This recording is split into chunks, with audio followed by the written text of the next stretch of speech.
Crime time with my bestie. I'm Jess and this is Anorecches, and we are Crime Time with my bestie. Hi bestie! Hi bestie. How are you? I'm okay, thank Got me just shouting at you. you because I'm annoyed at life. Yeah, I was like, are we doing the... How are we? We'll We were just like skip 30 over seconds, that. yeah. We were like 30 seconds away from us like yeeting the recording tonight, but I'm grouchy, but not grouchy because you've done anything wrong. I was just being grouchy, and I've had some once again, technical issues with our fabulous podcast. The problem is we're recording on very old laptops. That is Yeah. the majority of our issues. Yeah. If anyone, has a much newer laptop that they want to donate to either me or Anna, I'd be very, very grateful. But today's issue is my laptop fan is just far too loud, and I've started to hear it on the microphone now, and it's getting a bit of a problem. So I've had to come up with like a new system of like the desk set up to be able to like keep the laptop as far away as possible. But then that's involved me having to like have loads of extra cables to connect things to. So I'm connected to an external monitor today and an external keyboard and mouse. So the laptop is super far away, but it means that I needed to plug loads of stuff into it. And my laptop has 2 USB ports, and that is it. And I don't have a USB extender. I only have a USB-C extender with like lots of like extra things plugged into it. So the realization at like 10 minutes before we were, well, not even 10 minutes, it was meant to be when we were recording, I was getting set up, I realized that I have no way of connecting all the things together that I want to use. Can't use my regular headphones. Everything sounds weird. And and then I got annoyed at Anna because we started recording and I wasn't ready, and I was a mean friend. I'm so sorry, friend. It's okay. And I think, yeah, we've had like weeks and weeks upon weeks of things not working with the podcast, and I think it's just taken its toll. Even the smallest things now, it's like, oh, I'm done. So we were about 30 seconds out from not recording today, but we are recording. So if people want to pay us again, yep, so that we don't have to put it spend out there. An hour of our Sunday night trying to get things working, but we move on and everything will be fine, and everybody's going to have a good time, and we're going to talk about true crime, and everything will be great. We're also going to talk about some good things, and I think we should get straight into it, if I'm honest. We should. Yeah, it's completely fair. So I will start with my good thing. My good thing of the episode is that I went and tried ice hockey. And that was really fun. I did a 2-week trial with our local team, and it was like eye-opening. I've been ice skating before, but not like with a big stick and a puck. I told you I would lose the stick immediately. I would just yeet it across the rink or something. Yep. So I think we'd mentioned in a previous episode, like the good news of that episode was us going to watch the ice hockey game, and then I got in my head that made it in the end. I don't know whether it did, maybe it didn't, but that was a good thing for the episode at one point, or one we considered. So then I obviously, of course, hyper obsessions or hyper focusing or whatever, saw one ice hockey game and then tried to completely let it take over my life. Because why not? That's how we do hobbies in this house. Exactly. So I thought I'll give it a go. I'll do a 2-week trial, and they were very nice and very lovely. I sadly have probably come to the conclusion that I'm imagining that this episode would be out way past them. Me telling them 2 months away. Yeah, but I've come to the decision that I'm probably not going to become like an uber duper ice hockey player, because roller derby is my one true love. And I'm gonna leave. I was about to say but my husband, but I'm probably just gonna leave. I'm gonna leave it as that. Roller derby is my one true love. It goes roller derby Sam. No, sorry, roller derby the cats Sam. And then you? Yeah. Okay, sorry. Roller derby the cats me Sam. I was here first. He was going to be devastated in 2 months' time, and he's going to be listening to this episode and be like, "What did you say?" But yeah, so roller derby takes up a lot of my time, and I think if I hadn't have found roller derby, ice hockey would have very well been a contender for my like top hobby. But it was really good fun, and I had a great time, and I was better than I was expecting to be, but maybe from skating so much from even on quad skates than compared to like obviously a blade, it was fairly transferable. There was things that I did differently that is because I skate on quads. Yeah. I mean, like I said to you in person, I know people that ice skate, like figure skate, and they said what they do is different to what ice hockey skating is like Yeah. anyway. So I can imagine that it's same but different. Yeah, like the person that was sort of training us was like, oh, you're going to go into like hockey stance and you're going to get low. And I was like, well, that is derby stance. Yeah, And we get I know low. that. We know exactly. It's just the same thing. You sit as if you're sitting on a toilet. Like it sounds really weird, but that if you're not a roller skater out there, that is the best way to get low because of your center of gravity. So then that was quite funny. And then he's like, oh, we're going to do a snow plow, which is like a type of stop. And I was like, oh, that's just a plow then. But it's obviously on ice. So it was very entertaining. And I really did enjoy it. And I was glad that I went. I was glad I gave it a try. But I think it's been horrible enough trying to balance life in general to then add another sport into it. I think I'm just setting myself I up laugh in my something like 15 different hobbies. Like, yeah, sure. Yeah, Adding but you another can one like seems silly. You can like dip in and out of your hobbies. You're not like, crocheting every week for 3.5 hours on a Sunday. Yeah, but do I dip in and out of my hobbies? Well, something like Sometimes. crocheting, yeah, but the physical ones, not really. No, I suppose not. Like you're quite committed to aerial hoop and pole. Pole. Have you decided whether you? Well, now we're just having a chat. Maybe Yeah. I was about to ask you a question like, oh, hi, Bestie, because you came over. I had food, and then we watched Love Is Blind for a bit, and then we didn't have like an hour and a half of rundown of like, let's catch up about life, despite the fact that we've seen each other 3 times this week, which I'm not sad about. No, 4 but times. Is it 4? Oh, of We course, did because we the went to the ice reels hockey on game. Monday. We did our research on Tuesday. I saw you yesterday for the ice hockey game. Of course. And then today. It might be too much. I'm so sick of you. But yeah.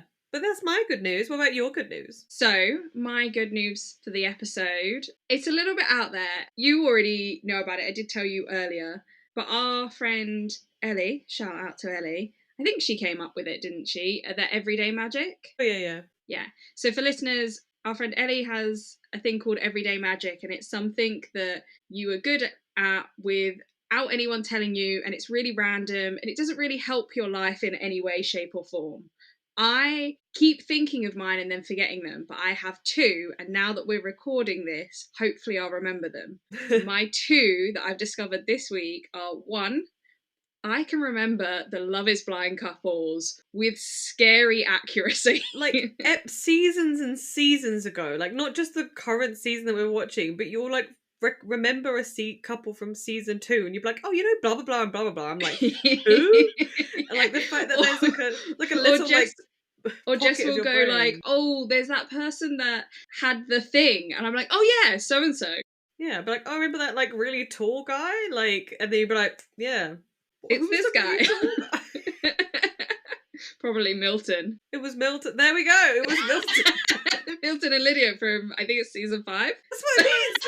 Tell which season as well. That's fucking disgusting. A little pocket of your brain that's just full of Love Is Blind. Like the thing is, I don't remember anything any other time. But that, apparently, it's just unlocked something in my brain. So that's... Yeah, there's like a little secret, like, cubby hole, like, tucked at the back of your brain that's only for Love Is Blind. And you're just, like, facts, figures, like, people that could do quick maths have nothing on you and your recall of Love Is Blind. But it will help me in no way, shape, or form.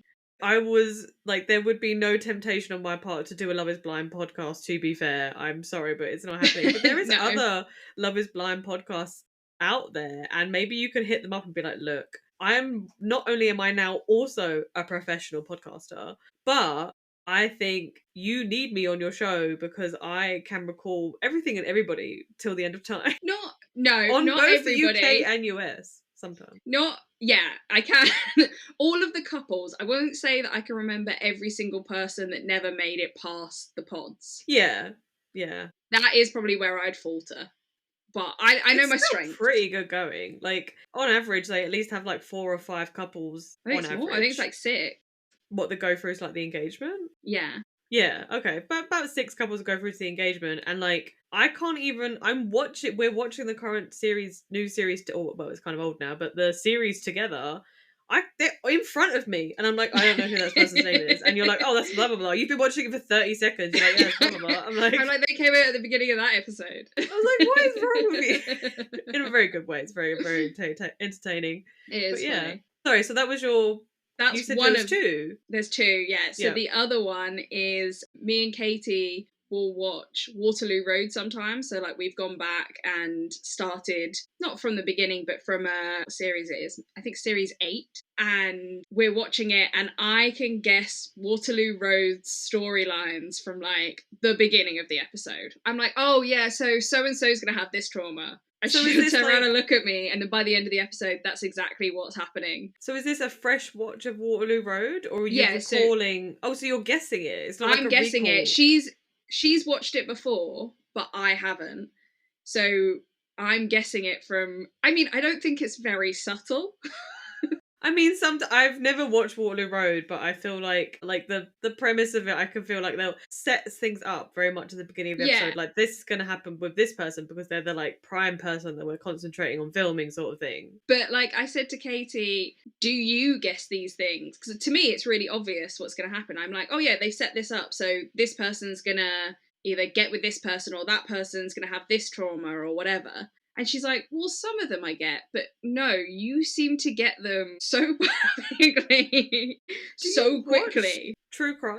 Not watch true crime, sorry. Do you read like detective books and detective novels? Are you really good at guessing who's the bad person? I don't tend to read them, but I think I'm like, all right. I Maybe normally you go should. through a range. If I do, if I do read like a thriller, I normally kind of, I'll be like, oh, this is this person. Oh, no, maybe it's this person. No, this person.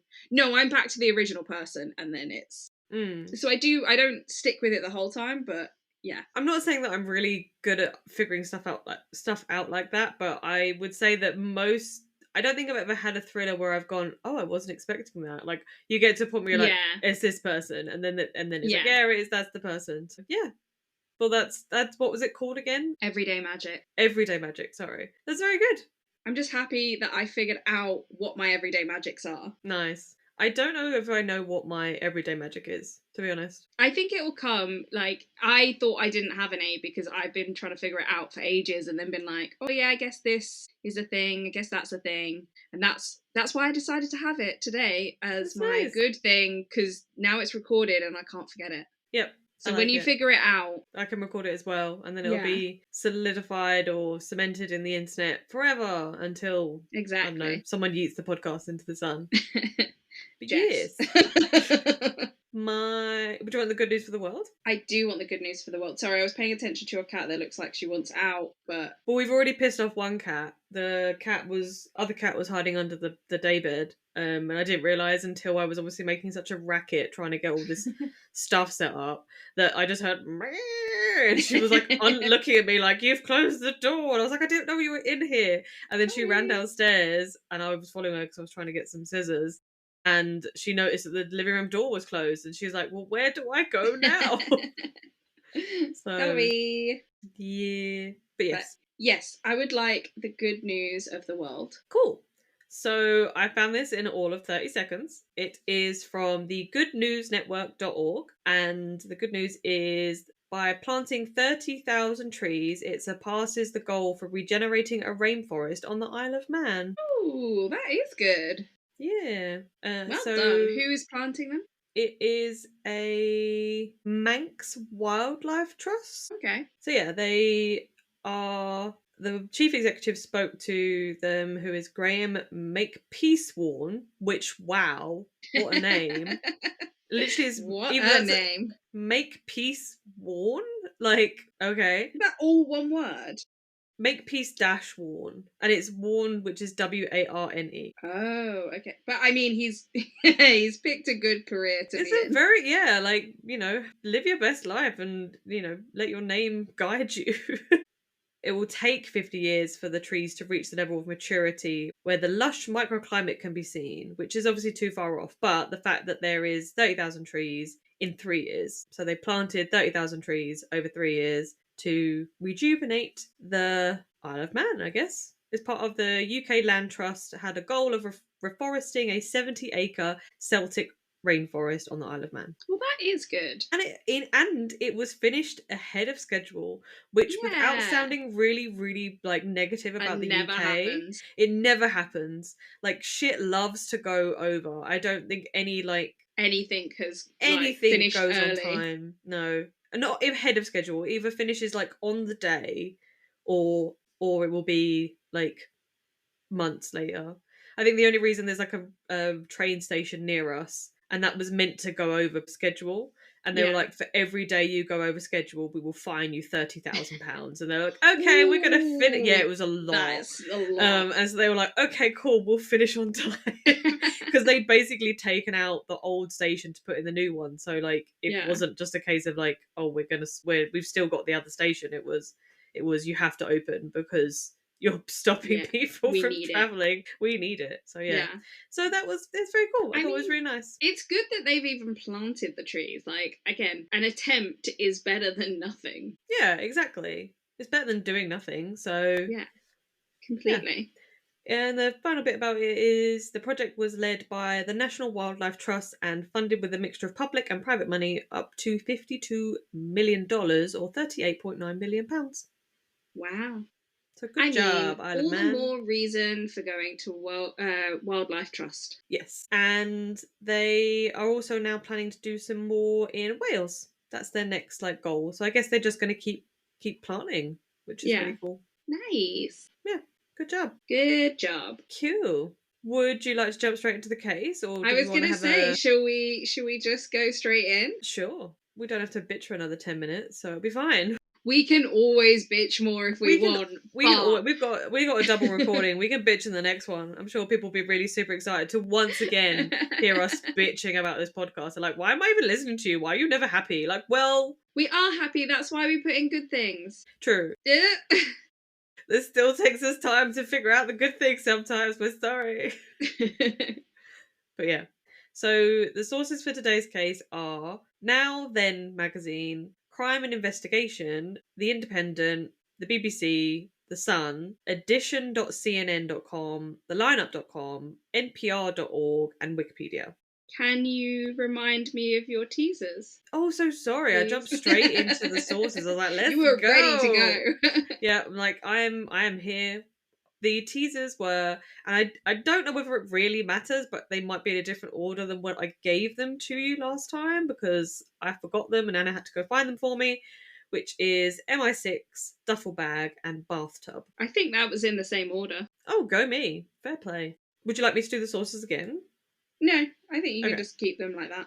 Cool. And then the triggers for this episode are claustrophobia, decomposition, and suffocation. Ooh. Oh, and only three trigger warnings. It's not a heavy, I might add in graphic details of a body, actually, so I'll add that in. And I don't want to give one, away, but I don't know if it would be a trigger warning, but it gives a lot away about the case, so I'm like... Okay.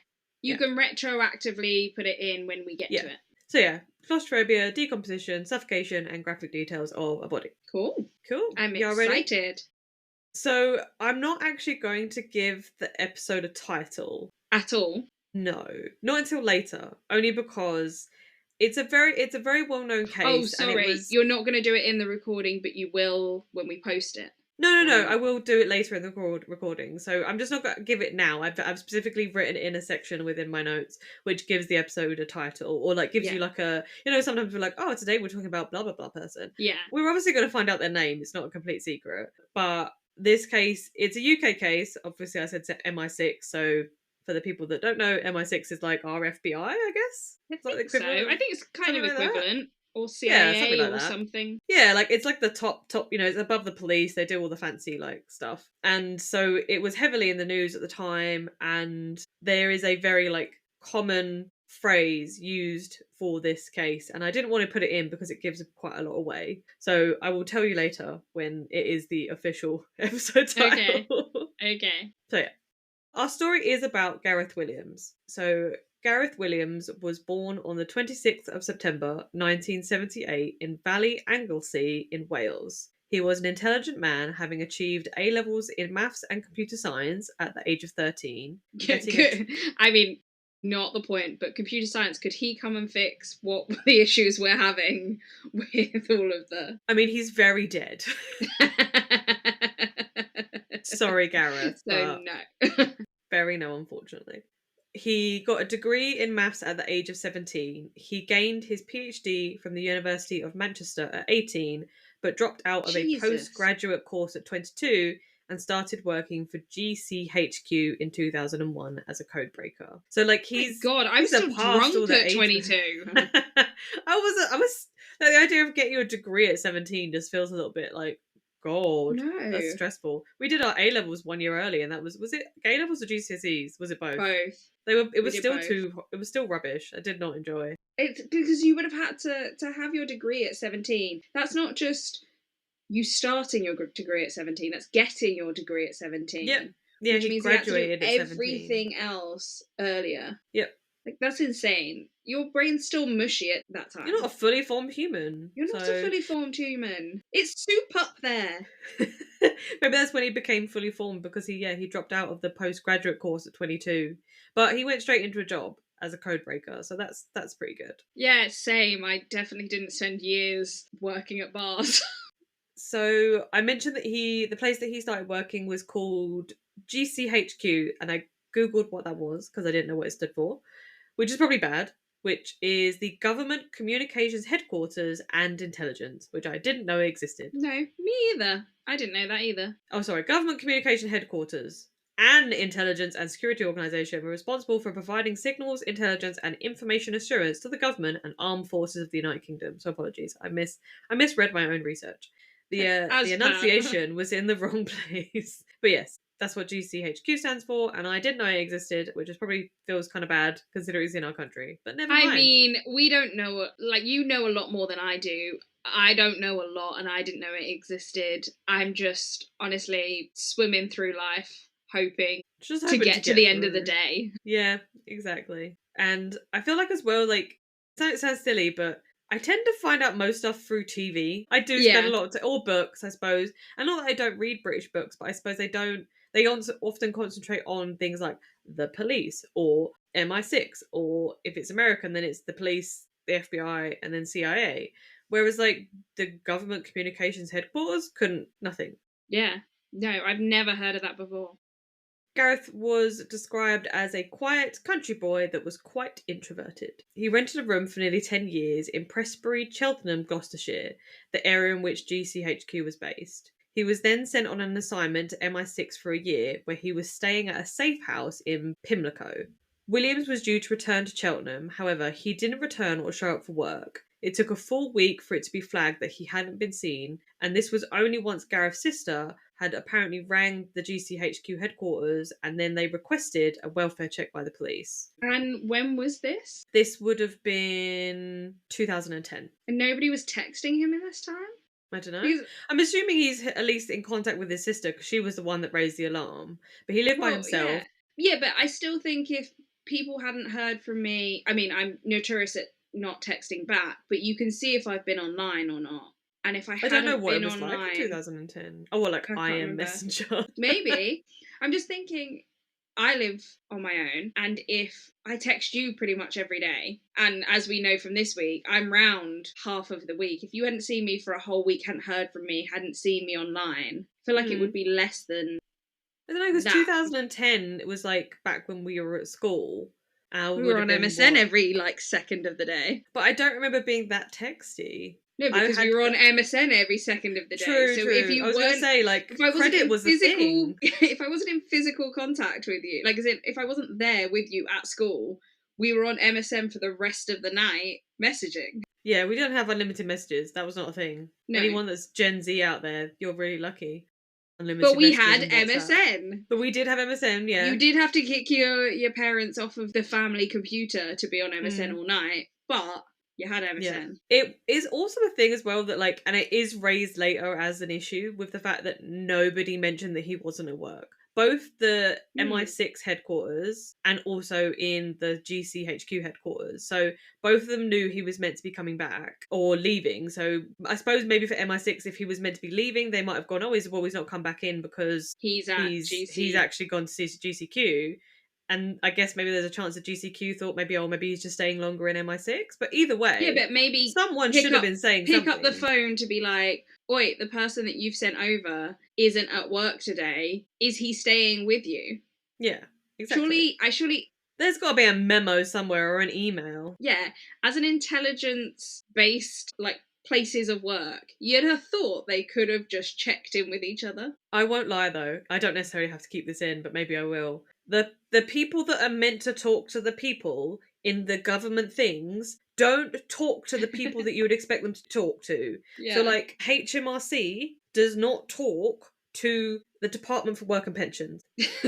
Which great. But people that don't know, HMRC is the HM Revenue and Customs, so His Majesty or Her Majesty, whoever's the king or queen at the time, and it deals with your money. It deals with your money. They're the people that pay you and take your tax. And But then you have the Department for Work and Pensions, which obviously deals with other things about your job.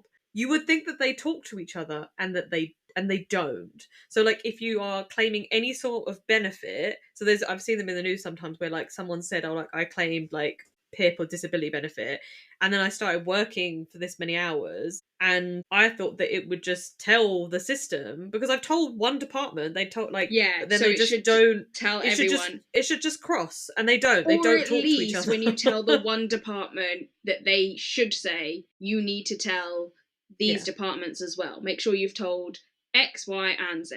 But yeah, you would think that people were in charge and dealing with all the country's money and wages and taxes, that they would all talk to each other, and they don't. So that's it should just be an automated system, honestly. I would hate to think of what would happen if they did, though, because I feel like it would just be a clusterfuck, and it wouldn't work, and it would be a shit database or some shit website or some shit app. Yeah, true.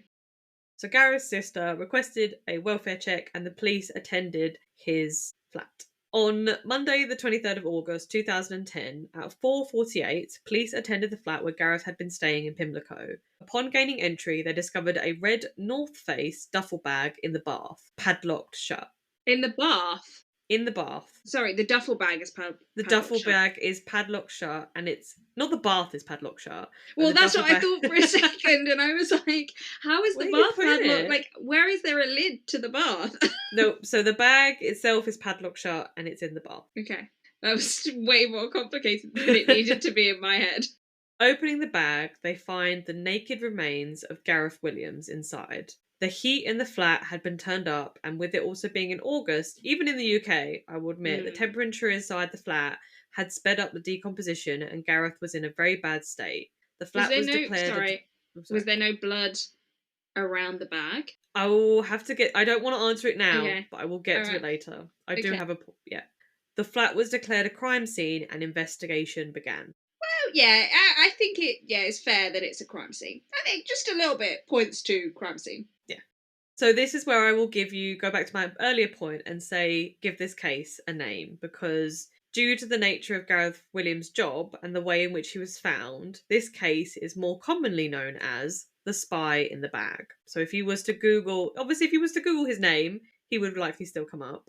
Yeah. But the big thing is, I think I mentioned that one of my sources was The Sun, which, to be fair, is is it a tabloid? But yeah, we use it kind of quite a lot. It's not the most newsworthy source of research, but that it's the big on the front page in the big check box, and it's the white text on the black background, and all of them would say the spy in the bag, because it became quite a big thing in the UK media.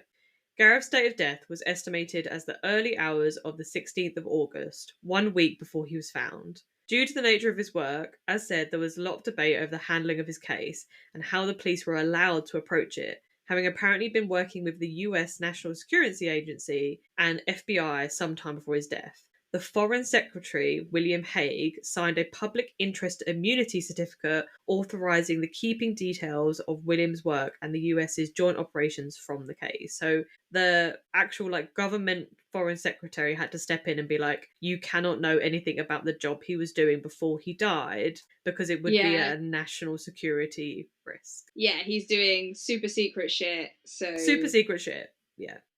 Don't publicise this. Yeah, don't investigate this. Don't look into this. Try and figure out how he died, but but hush with none hush. of the actual With information. none of the actual information or evidence as to whether he could have, something could have happened to him and there could have been somebody responsible that obviously was a bad person, but we shall see. I mean, there's quite a lot of that. They do quite a lot of those in unsolved mysteries, don't they? Yeah. It always feels like a spy, and it's like, but don't ask too many questions because they're a spy, and also you don't really know their name because they're a spy, and also shut up because they're a spy. So Gareth was a code breaker, so he doesn't specifically say that he was a spy, but he did obviously, like, the work that he did for MI6 has been kept very, very like, under wraps, whereas the stuff he was Yeah. doing for GCHQ, they knew he was a code breaker. So you would assume that the work he's been brought over as a contractor into MI6 would be of a similar type of Yeah. work, but you don't know. And also, what codes was he breaking, and who was he pissing off? Yeah. So it had a lot of like mystery and intrigue around it. And obviously I mentioned I've wanted to do this case for a while because I've heard a lot about it but never actually looked into it myself and been able to draw my own conclusion. But I think I mentioned when I picked the teasers in the last episode that this could obviously have very similar like tone as my episode before, which would have been episode 22, because two spies. So apologies that I've had spy or themes of spies in my podcast episodes. I would put myself on the spot having forgotten my teasers for the last in the last recording and hadn't picked a case. So yeah, we're here now. We're here and we're doing I did well. the research. We're doing I well. did the Yeah. I did the research. I've made the case. It's fine. So Gareth was found to have no injuries to his body, no drugs, alcohol, poison, or substances in his system that could explain his death. They believed he had likely died from CO2 poisoning or suffocation. Oh, so that's why there's like no blood around the bag. Or are you going to answer that later? There's still a little bit of Okay. details about that later on, but like he wasn't like chopped up into little pieces Yeah. and put in a bag. At this stage, police have drawn two separate conclusions. The first being that Gareth had been into bondage. They did find evidence of this with cases of him watching bondage footage or pornography in his search history. They believe that Gareth had put himself into the bag and locked himself inside for sexual pleasure. Oh, okay. I mean, I've not heard of that for self-play. Neither have I. But I'm not going to yuck someone's yum. No, we don't yuck anybody's yum. We don't That's yuck what you want anyone's to do. yum as long as you're all consenting adults. Yeah. This is obviously a theory. Yeah. And I learnt a new word, which I didn't know from this case, which is claustrophilia. As in, like, you like it? Yeah, like you get like a thrill from being in claustrophobic spaces, which I've never heard of. I couldn't think of anything worse.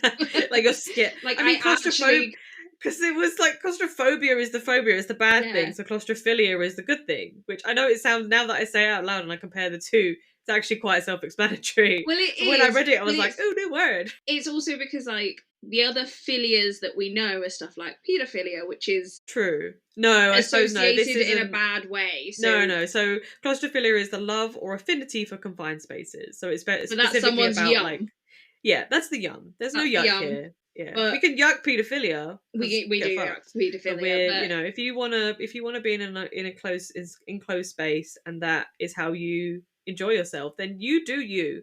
I'm fine. Yeah, exactly. I couldn't think of anything worse. I do think though, if you are going to do this, then surely there must be a safety way out. Because if you're locking yourself into a small area, you need an out at some point, surely. I wouldn't, like, we'll get a little bit more into the details, but I wouldn't, there's reasons why they say that this was put forward as a theory, and I also don't think it's a very good theory, and there is a lot of evidence to support this, so we'll keep going. Well, and then we're just learning something new. Yeah, new word. One source was clear in saying, though, that this was not, so we obviously said that they thought it was claustrophilia. It is not considered to be erotic asphyxiation. So it was a clear definition. There was somebody speaking on one of the, I think it was the NPR website, and it was like their transcript from the interview that they had, and they were saying that they didn't believe that Gareth was interested in being suffocated, just that he enjoyed being in enclosed spaces. So obviously there was evidence to say that he probably wouldn't have been able to breathe very well in this bag. So it's not like he was trying to suffocate himself, it would have just been him wanting to enjoy the sort of small enclosed space. But Sorry, my brain went to just get his rocks off in the small enclosed space. Yeah, I did want it. I would probably use the phrase as well, but I was like, he's kind of dead, so I probably shouldn't be saying this guy wanted to get his rocks off in a bag. But you again, no yucking of anyone's yum. We're So not yucking anyone's yum, but I do have more questions, not public questions, but of you're gonna how go home that and Google works. claustrophilia. No, I'm not. If someone was into it and wanted to answer my questions, I probably have quite a few. It's probably the part of the porn web that we've never crossed over into. There's a place in the distance. Yeah, that's okay. You keep it. Again, I'm all for people finding out the things that they enjoy in life Yeah, and enjoying it to the fullest. So yeah, yes. do it. So the point of claustrophilia is in being like in confined spaces, and that's the idea of like being kind of locked up. There was some additional evidence to support this. 3 years before his death, Gareth had been found by his landlady in Gloucestershire and her husband tied to his bed and screaming for help. He told them that he had tied himself to the bed in order to see if he could get loose. They cut him free and in their minds perceived this as sexual rather than escapology. So I'm like, is that a stretch? I don't know. Could he have like said that what if he got tied up by somebody and then was embarrassed that he got tied up and somebody had like walked out? Would you rather be like, "Oh, I got tied up and like left here by the person that I was sleeping with?" And rather than, "Oh yeah, I was trying to see if I could get loose from these handcuffs." Like what would be Yeah, your like your I what's don't the know. better or worse situation? I don't I know. don't really know. And also, I just don't know if that being tied up sounds like a very different thing to being in a bag. Yeah. But if it's, I suppose maybe the breaking out of it, side of it, so like he Maybe. would have started bigger and then would have gotten smaller and smaller. So like, or more difficult rather than smaller. I mean, sorry. So like the Yeah. handcuffs would have been like quite in theory, easy. And then if we're saying that he did actually want to be like, if he was padlocking himself into the bag, Yeah, I guess. I don't but know. like I'm I like, said, okay, yeah, it's it connects, but it doesn't necessarily correlate for me. no, and like I said, there was a few things that kind of back this theory up, but in my mind, there is a lot of theories that back up the second ulterior theory that has been put Hmm. forward by investigation. So, the final but slightly dubious point was that when the police searched his apartment, they discovered a very large and expensive collection of women's frocks that fitted him, and his last purchase was of a red wig, a long haired woman's wig fitted Yeah. to him. But it was worth noting that there's been some claims that there is a belief that part of his work for MI6 was being undercover and that he was being disguised as a woman. So Okay. I But I don't again, think that's again, yeah. we're not yucking someone's yum. If they want No. to dress up, that's not like that's cool. Great. Yeah. Crack on.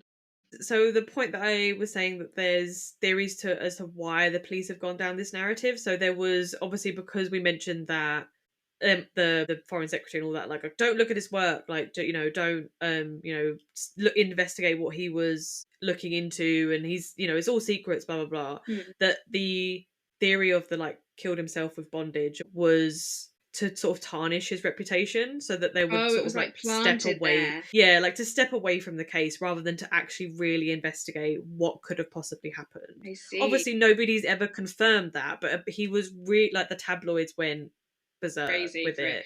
I The was gonna minute they say, like found a bit of thing to latch onto. Hence the thing about the Sun. Like the Sun, again, like I said, is not a very good tabloid. It's not a very good yeah, newspaper, if it is even considered a newspaper. But yeah. that was the kind of like image that they'd created of this sexual deviant that liked to tie himself up and then died in a bag, I which was is gonna very sad. say, is the landlady either a real person or did she report? I don't know, not report because it's not something to report. But is there any knowledge of this happening the 3 years earlier, or is it just her saying it now that he's I think died? it's just her coming forward after he's died and being like, So oh again, yeah, well this happened so 3 years again, that ago.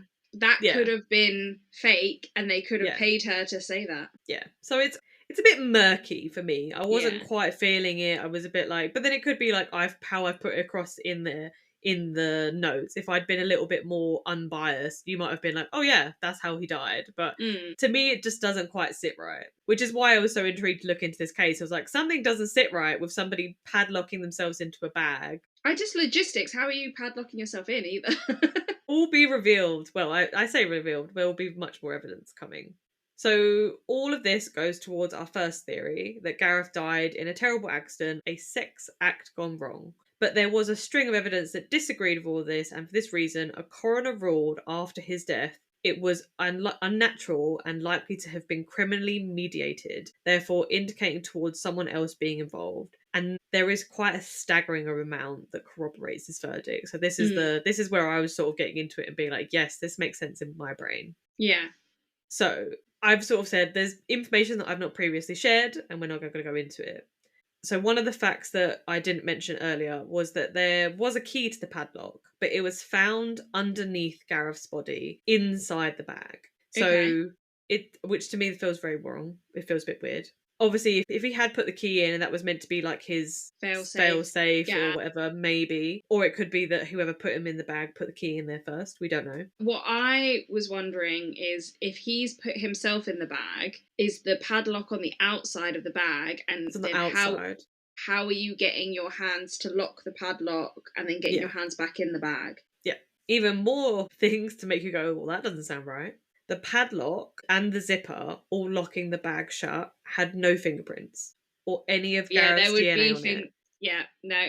So not just Gareth's fingerprints, no fingerprints. Yeah. So that doesn't make any sense that he would do it, because how could he? You can't get your fingers out to be able to lock the padlock in the first place, but let alone then clean it and not have. If you could physically do all of those things, you would have a wipe or something either in the bag with you or poked out of the bag. Yep. And that's not the case. It's basically virtually impossible in my mind to think that someone could get themselves into. And he wasn't wearing. There was no evidence of gloves anywhere.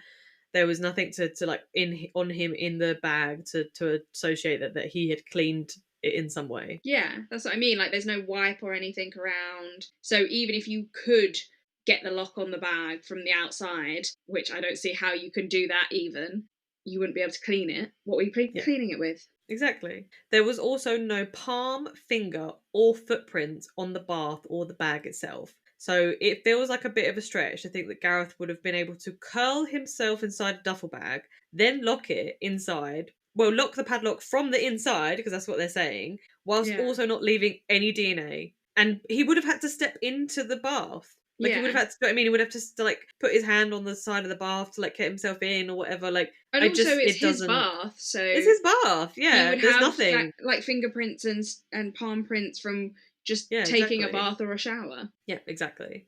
To add to this, the shower curtain had been drawn and the lights were off. The flat had been locked from the outside. How is he doing any of this from inside the bag? This is not. I can. Okay, no, wait. He could have locked his flat, turned like from the inside. No, do you say from the inside or the outside? I said outside. Locked from the outside. We're suspending belief for a second. He's locked his flat. He's gone round the side. He's climbed in a window. How he's locked the window and not got fingerprints on it, don't know. He's turned off all the lights, pulled the shower curtain, gotten in the bag, somehow locked the bag. But I still am stumped by the no fingerprints on the lock. It doesn't make sense. It doesn't make any sense. I mean, that's even the way I just tried to do it still doesn't make any sense as I was saying it. Yep. There were multiple mobile phones found in the flat. One had been completely wiped. So one phone that they found was erased, basically. So that doesn't surprise me, though, because he works for MI6. He could have erased it himself. It doesn't necessarily relate to it, but there's like a suspicion that someone else been involved. They've broken into the flat, they've done these things to him, and then they've erased the phone, sort of thing. Yeah. I did say that there were no fingerprints on the padlock and none of Gareth's DNA. One source stated that there was 2 sets of DNA found on the padlock, but I couldn't corroborate this anywhere, so I was a bit like dubious of whether that was true. And again, it wasn't a fingerprint, it was DNA, so I don't know what that means. And like I said, it didn't really corroborate much. I have a feeling that I remember something seeing about there being like cross contamination in one of the like testing places, and so I'm not taking that as like truth or source or anything. But due to the state of Gareth's decomposition, even though the belief is that he died whilst inside the bag, there is no clear evidence to support that he was not placed inside the bag after his death. Yeah, I suppose. There was like somebody saying that it would be impossible to put because obviously once you die, you start going into rigor mortis and you're more difficult to manipulate. And you So just are there was like, heavier. yeah, so there was like, and there is a photo of like either maybe it's a reenactment or maybe it is the actual crime scene photo. It doesn't look like a very big bag. Like if I think of a bag that I would need to like get a whole human inside, I Yeah. don't think I can't remember whether I had measurements for Gareth I of was like his wondering height what and you his were going to weight. say there. You were like, I can't remember if I have got in a bag or. I've got in a suitcase once just to see if I'd fit, and that was Yeah. still a squeeze, and it was bigger than a duffel bag. So yeah, I feel like it's still dubious, anyways. But yeah.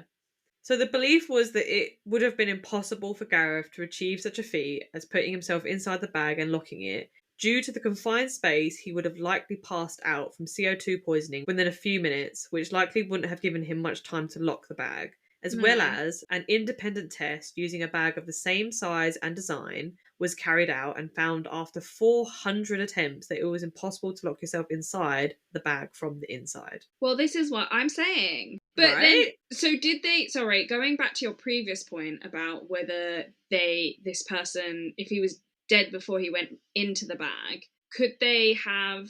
They didn't pinpoint when exactly he died slash when he went into the bag because they could have. Could they have suffocated him and then immediately put him in the bag? I guess it'd be too difficult to tell because, like, I think they knew that he died at least a week before. I Mm. can't, but they also knew that it was too difficult to gather much evidence because he was so decomposed. Because, like I said, the heating Yeah, had I all been suppose. turned up. So, as much as they could tell, probably from something, maybe like blood. I know, like blood coagulation and stuff sometimes Yeah. has a time marker, but the actual like him, what his state of body was been like in the bag, they couldn't tell, or at least from what the investigation said. Yeah. Yeah.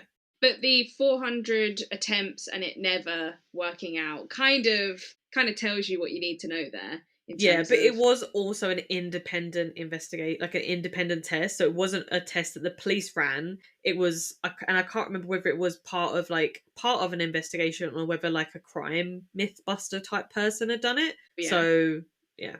So for this reason, they believe that Gareth had either been put into the bag after his death. So just because of the fact that you couldn't lock it from the inside, but again, there's no evidence to say this definitely happened. I feel like just because what you said about the rigor mortis obviously would have set in quite quickly.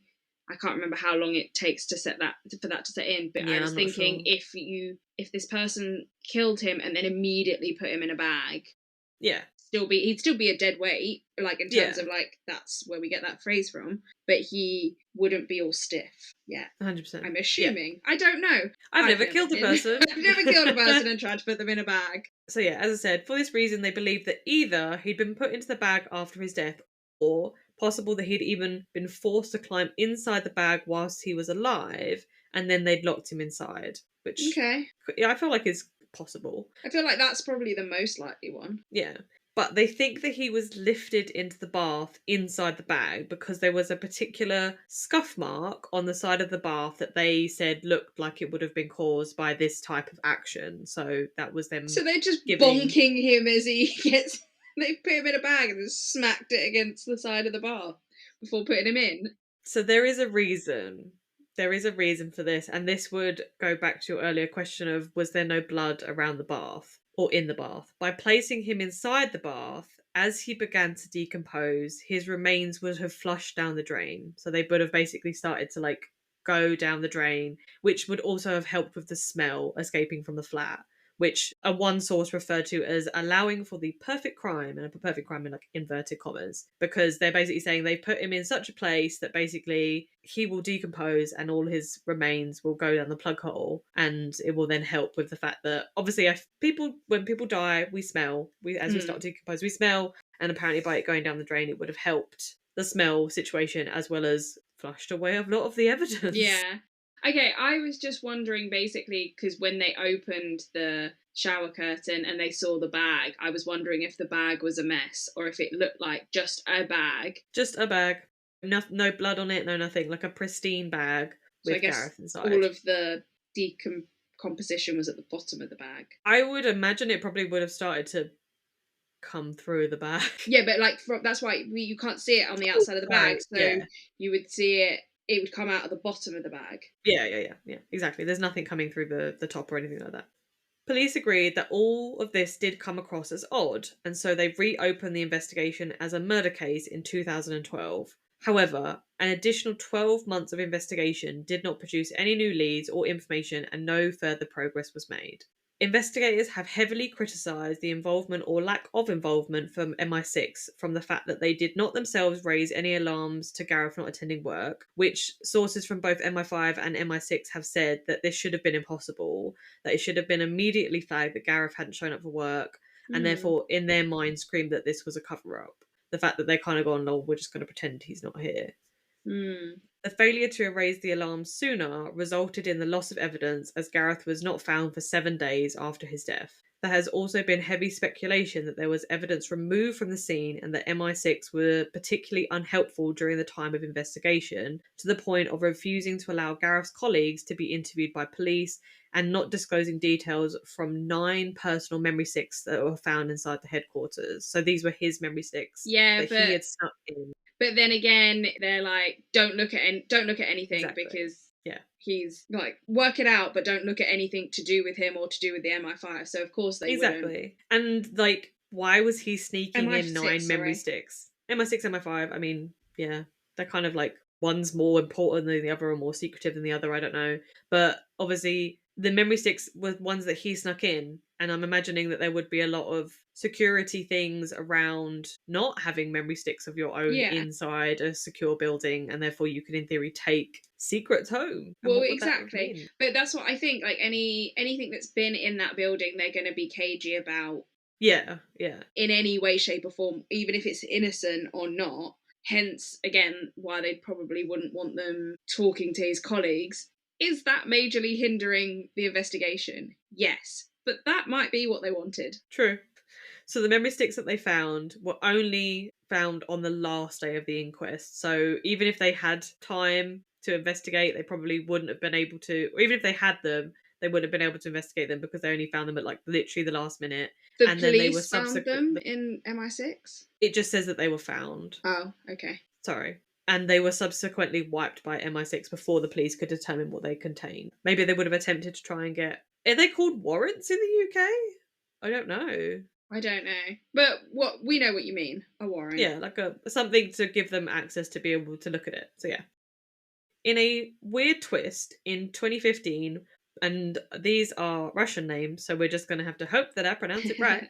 Boris Karpishkov, a former KGB agent who defected from Russia and now lives in the UK, claimed that Gareth had been murdered by members of the Russian Foreign Intelligence Service, or the SVR, killing him by an untraceable poison. There was another, I don't know if it was around this time or sometime after it, but there was another very like prominent case of people being killed by Russian poison. So I think that's where the like by untraceable poison thing has come up, because there was another tabloid story that was like specifically on that. Yeah, so they've connected the two and been like, oh, it could be the same thing.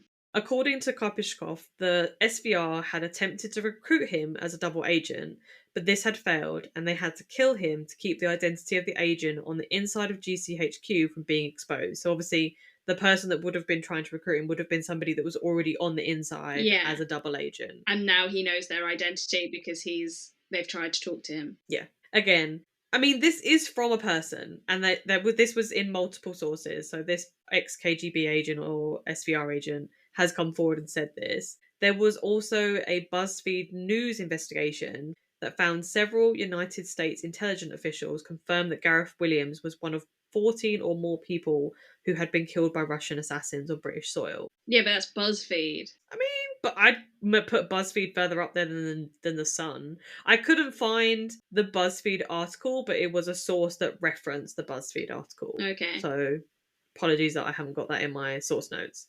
In 2021, a new inquiry was opened, but it concluded in 2023. There was hope that 10 DNA samples found at the scene would be testable and point towards a new suspect. However, the samples had been too small to test, even with advances in DNA technology.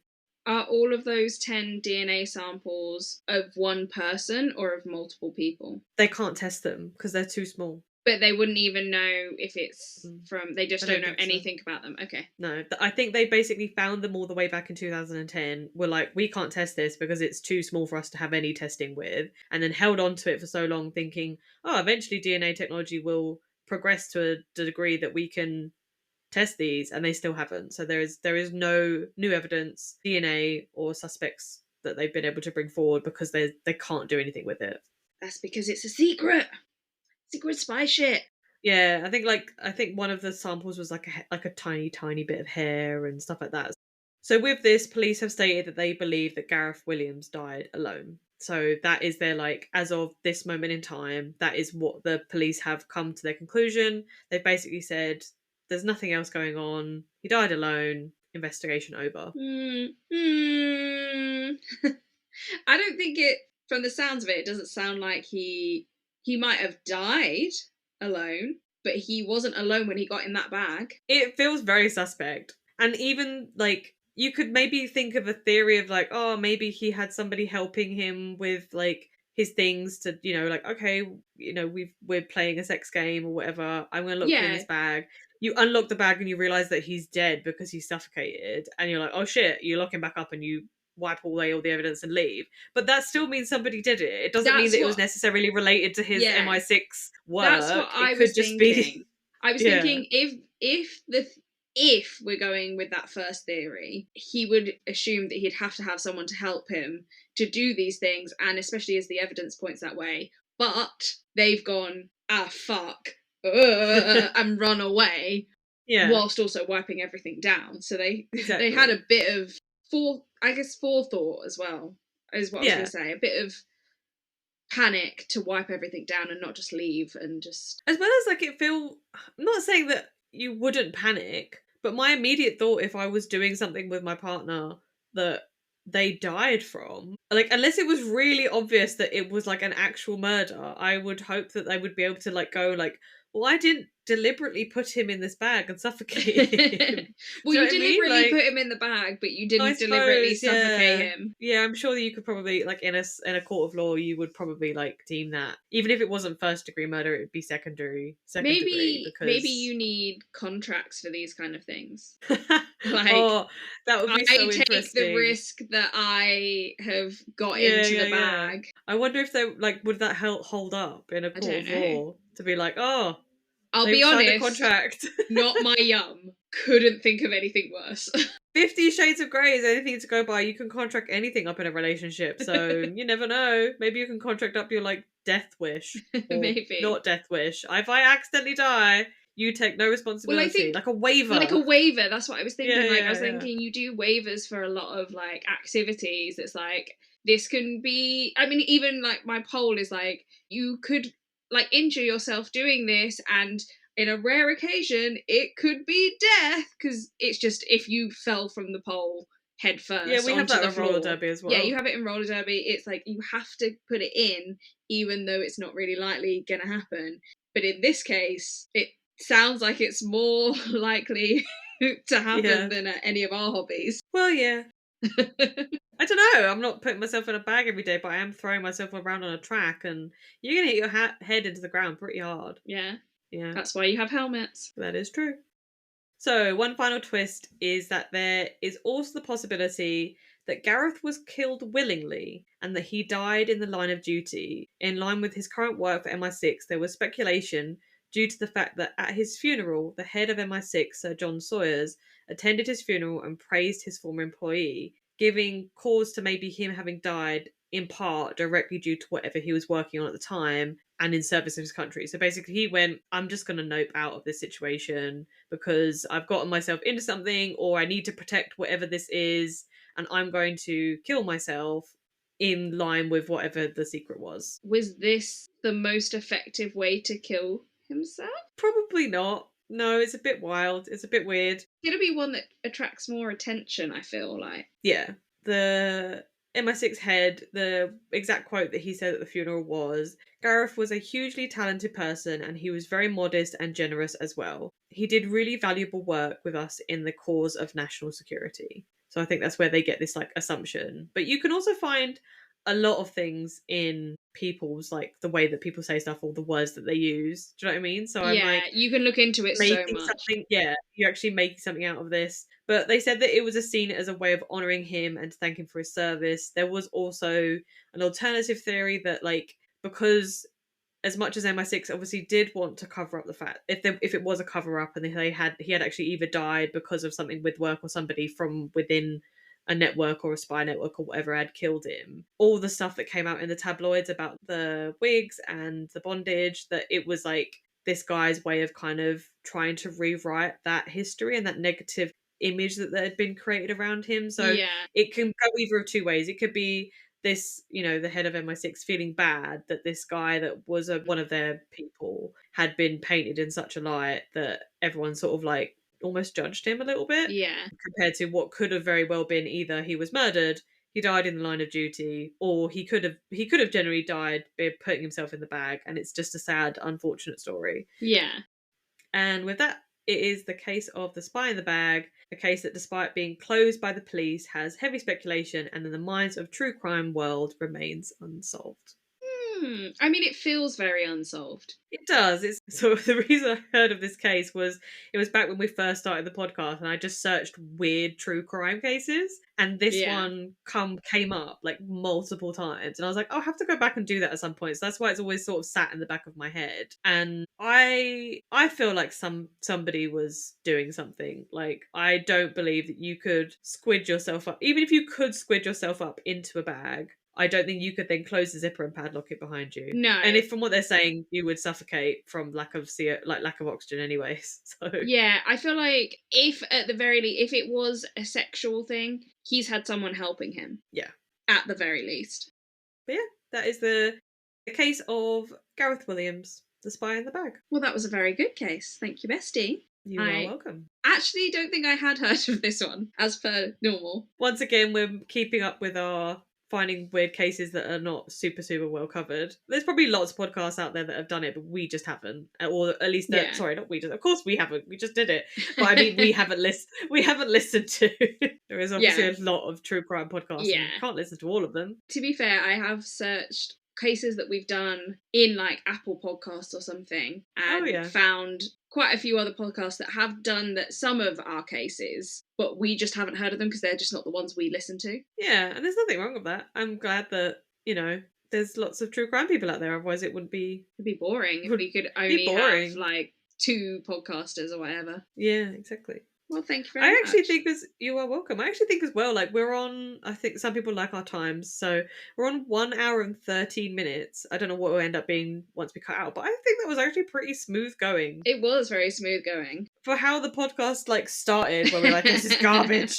And I don't want to jinx it, but you never know. Maybe we are finally getting into our groove and we're finally becoming professionals. Well, you have just jinxed it now. Yeah. The next you were the one that was raging at the beginning of the episode, so... I pulled it out of the bag. Like, you did. I made it work. You've been cheery. I've seen you smile at least twice whilst recording. Yep, it's been fine. It's been all good. It was great being here. And now we get the joys of jumping straight into your episode. So do you have your teasers? I do have my teasers. So my teasers for next episode are Subway, Aerosol, and Sarin. Sarin? Yeah. Like saran wrap? No. What's sarin? Well, you'll find out next episode. You've done a me with giving really weird teasers. Can I ask one question? Yeah. Is it Subway like the sandwich or Subway like the train station? I mean, I feel like you're ruining it, but it's Subway like the train station. Do you know what? I was fully prepared for you to go Subway like the sandwich, and I was like, oh, what did you do, Subway? You beat someone with a baton of baguette. There's a murder in a subway. Murder in the subway. Okay, like, cool. I'm excited. You could also do, I bet there's someone, like the mutton dressed as lamb. No, yeah. Mutton dressed as lamb? Sorry. Yeah. I bet you could do you remember that story where the woman killed her husband, I think it was with a piece of lamb leg, and then boiled it and served it to the policeman that... Yeah, it could be like that for Subway. That could have been a case. Was that real? Was that like a story, Can't like remember. A fiction? I feel like it's a fiction story, but it's probably a fiction. It was pretty terrifying because they couldn't find the murder weapon because they were eating it.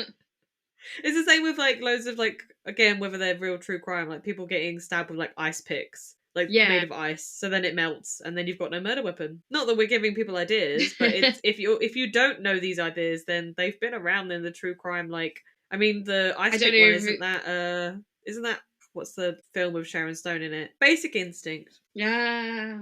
Okay. I'm pretty Yeah. sure that was the husband was killed with an ice pick and then she writes it in her book or something. Yeah. Same as that guy. We Same talked as about that this when we guy. did. Yeah. Yeah, we talked about that. We had the debate of whether Basic Instinct came before or after his true crime case. Did we ever work that out? I think Basic Instinct technically came after. So yeah.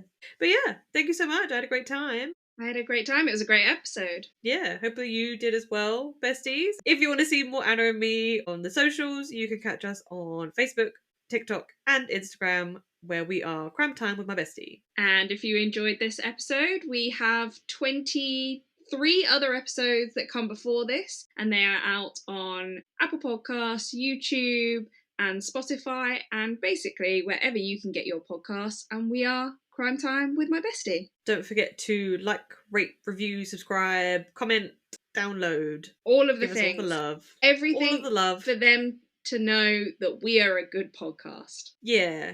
Cool. We're both like, are we? Are we sure? We the confidence are. of our professional. Yeah. I Confidence believe in of our us. professionalism. I believe in us too.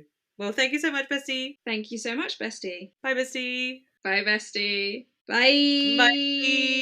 Bye. Bloopers! That's very dark. It's very dark. Bloopers. Bloopers. Oh shit! Bloopers! Bloopers! I'm going to use that. I forgot. Yeah, ready for this? Ooh. Sorry. We're gonna keep that. Or if not, it's a blooper now. And also, like, wait, what was my point? Brain stopped working. I've said something that was in my next sentence, so I'm just gonna read it as I've written it because fuck it. Instagram and TikTok. And Facebook. I worked really hard. I'll do it again.